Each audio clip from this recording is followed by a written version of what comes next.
So, kawali guys, magka-caramelize lang ako caramelize lang yan siya guys, ng wash sugar. Hindi na ako naglalagay ng mantika.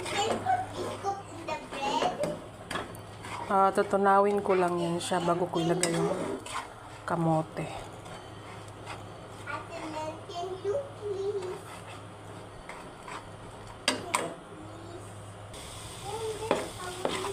So, yan na guys, ang ating kamote Q. Nagka-caramelize lang ako ng sugar. Hindi na ako naglalagay ng mantika.